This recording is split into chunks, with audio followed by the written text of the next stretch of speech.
So, the contradiction that I want to talk about in the Quran today. There are no contradictions in the Quran. But let's entertain you for a bit. This is the contradictions that we're going in.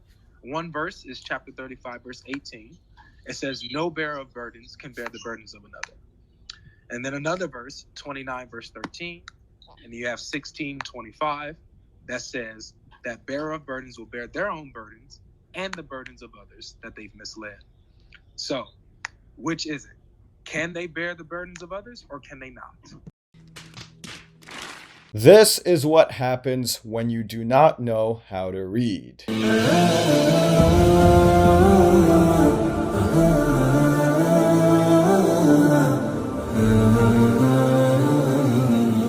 Let's go through the verses he mentioned. And no bearer of burdens will bear the burden of another. And if a heavily laden soul calls another to carry some of its load, nothing of it will be carried, even if he should be a close relative. You can only warn those who fear their Lord unseen and have established prayer.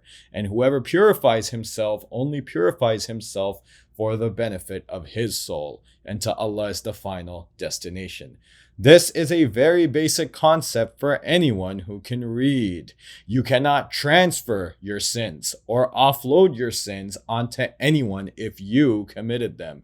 If you kill someone and are sentenced to jail for 30 years, you cannot request your grandmother to spend 10 of those years in jail in place of you. That is not how justice works. That's not how it works.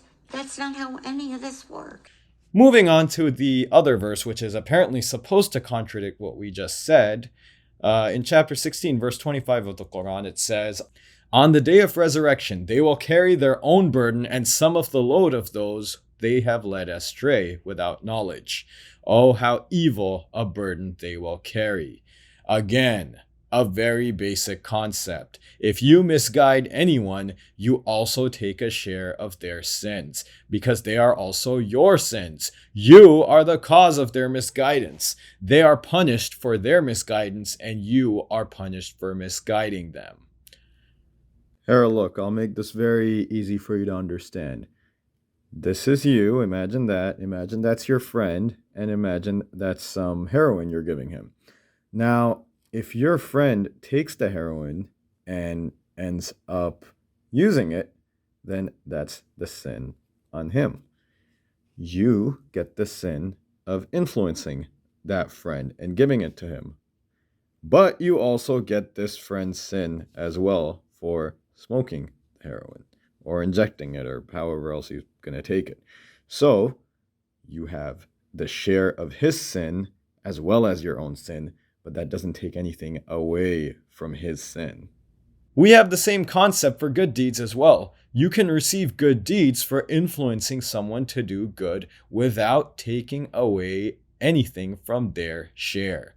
So the two verses are showing us that you cannot offload your sins onto any innocent individual, but you will have to bear the responsibility of misguiding someone. This is not a contradiction, but you clutching at straws, because your contradictions in your belief system are far greater on this topic, because your God is not able to decide what to do with sins according to your scriptures.